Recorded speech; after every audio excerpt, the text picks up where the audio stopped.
This is the 20th anniversary of CUDA. We've been working on CUDA for 20 years.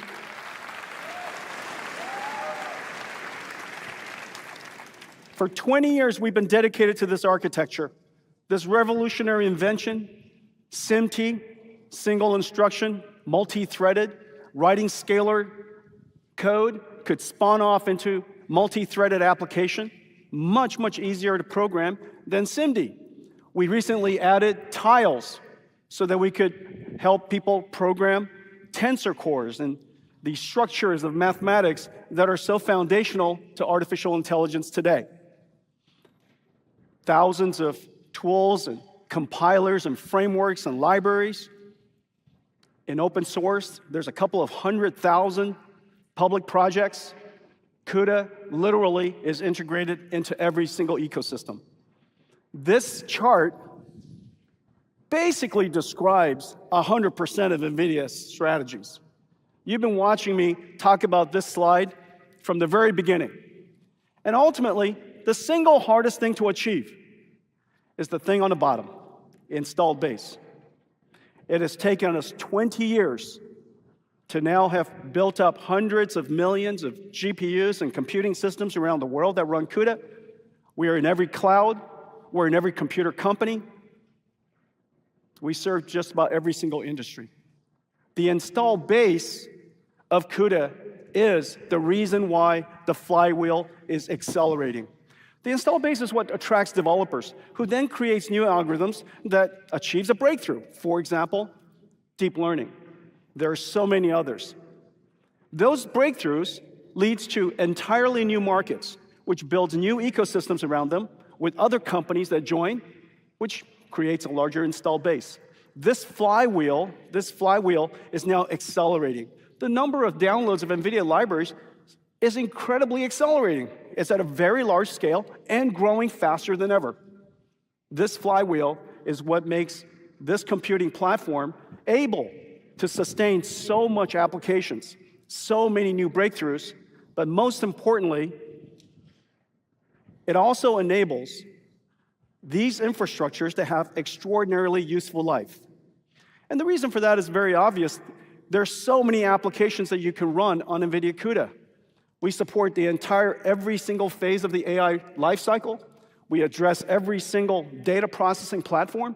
We accelerate scientific principled solvers of all different kinds. And so the application reach is so great that once you install NVIDIA GPUs, the useful life of it is incredibly high. It is also one of the reasons why Ampere, that we shipped them some 6 years ago, the pricing of Ampere in the cloud is going up. And so all of that is made possible fundamentally because the install base is high, the flywheel is high, the developer reach is great.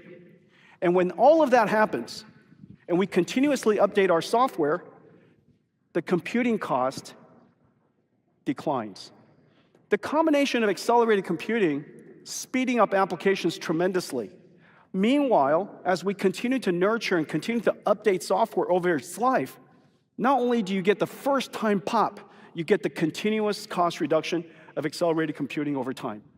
And we're willing to nurture, willing to support every single one of these GPUs in the world because they're all architecturally compatible.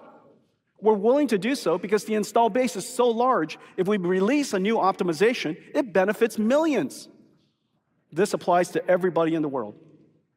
This combination of dynamics is what makes the NVIDIA architecture expand its reach, accelerating its growth, at the same time driving down computing cost, which ultimately encourages new growth. So CUDA is at the center of it.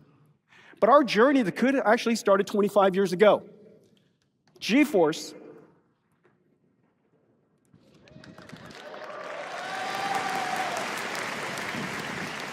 I know how many of you grew up with GeForce. GeForce is NVIDIA's greatest marketing campaign. We attract future customers starting long before you could afford to pay for it yourself. Your parents paid. Your parents paid. Your parents paid for you to be NVIDIA customers. And every single year, they paid up year after year after year, until someday you became an amazing computer scientist and became a proper customer, a proper developer. But this is the house that GeForce made. 25 years ago, we started our journey, which led to CUDA.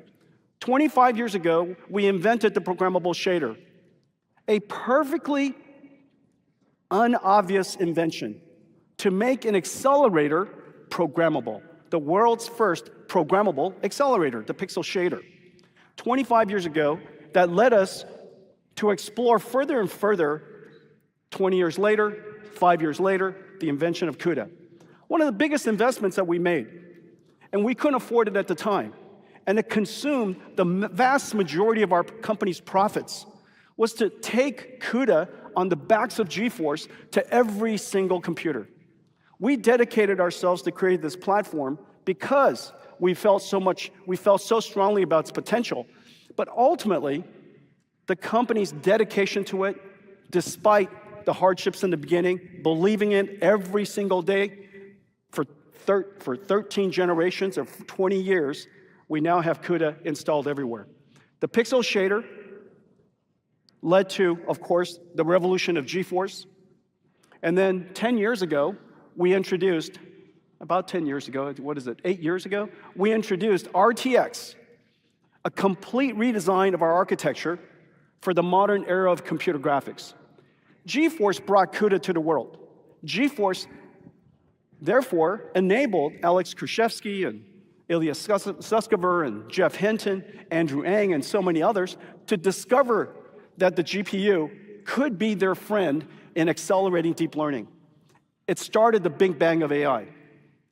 10 years ago, we decided that we would fuse programmable shading and introduce two new ideas: ray tracing, hardware ray tracing, which is incredibly hard to do, and a new idea at the time. Imagine, about 10 years ago, we thought that AI would revolutionize computer graphics. Just as GeForce brought AI to the world, AI is now going to go back and revolutionize how computer graphics is done all together. Well, today I'm going to show you something of the future. This is our next generation of graphics technology. We call it neural rendering, the fusion of 3D graphics and artificial intelligence. This is DLSS 5. Take a look at it.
Incredible.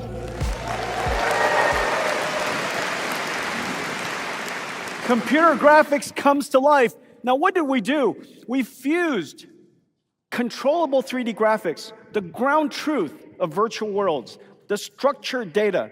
Remember this word, the structured data of virtual worlds, of generated worlds. We combined 3D graphics, structured data, with generative AI, probabilistic computing. One of them is completely predictive, the other one probabilistic, yet highly realistic. We combine these two ideas, controlled through structured data, controlled perfectly, and yet generating at the same time. And as a result, the content is beautiful, amazing, as well as controllable. This concept of fusing structured information and generative AI will repeat itself in one industry after another industry after another industry. Structured data is the foundation of trustworthy AI. Well,